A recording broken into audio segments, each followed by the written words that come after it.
الحمدللہ الحمد لأہلہ والصلاۃ لأہلہا اما بعد۔ محترم ناظرین کرام، آج کی ہماری اس تقریر کا جو عنوان ہے وہ یہ ہے کہ قربانی کے احکام۔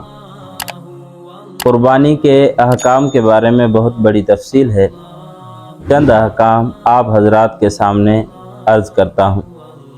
سب سے پہلی بات یہ ہے کہ قربانی کے دنوں میں رسول اللہ صلی اللہ علیہ وسلم اپنے طرف سے اور اپنے گھر والوں کی طرف سے قربانی کیا کرتے تھے، اور اسی طرح قربانی جو ہے یہ اپنی طرف سے بھی بندہ کر سکتا ہے، جو زندہ ہیں ان کی طرف سے بھی کر سکتا ہے، اور اسی طرح جو فوت ہو چکے ہیں رشتہ دار وغیرہ اگر ان کی طرف سے کرتا ہے تو یہ بھی کر سکتا ہے۔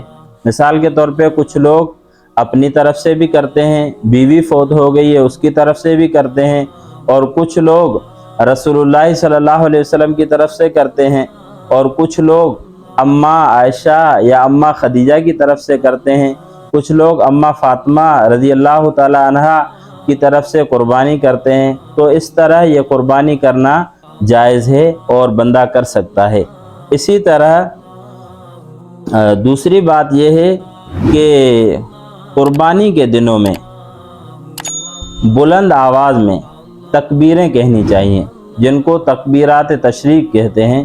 یہ تکبیریں بلند آواز سے کہنی چاہیے، اور 9 ذی الحجہ سے یعنی 9 ذی الحجہ کی فجر نماز سے شروع ہوں گی، اور اسی طرح یہ جو ایام تشریق ہیں ان کے آخری دن عصر تک، یعنی 9، 11، 12، 13 جو تاریخ ہے اس کی عصر نماز تک یہ تکبیرات کہنی ہیں۔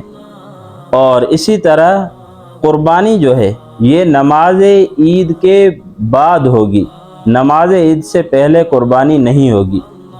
قربانی نماز عید پڑھ کے اس کے بعد کرنی چاہیے۔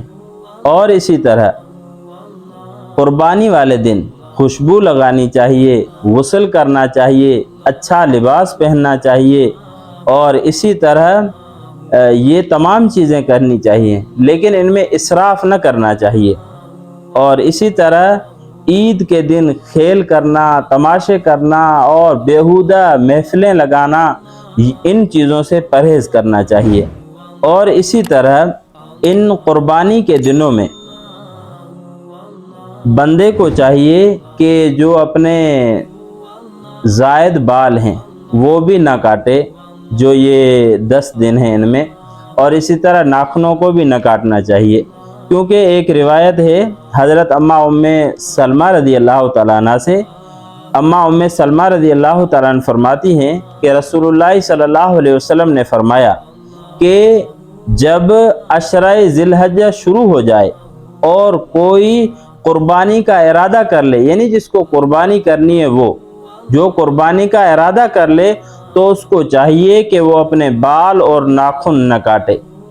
تو ہمیں بھی چاہیے کہ جو قربانی کرتے ہیں تو وہ ان دنوں میں اپنے جو زائد بال ہیں یا اسی طرح اپنے سر کے بال ہیں یا ناخن ہیں یہ نہ کاٹنے چاہیے۔ اللہ تبارک و تعالیٰ سے دعا ہے کہ اللہ رب العزت ہمیں صحیح دین کی سمجھ نصیب فرمائے۔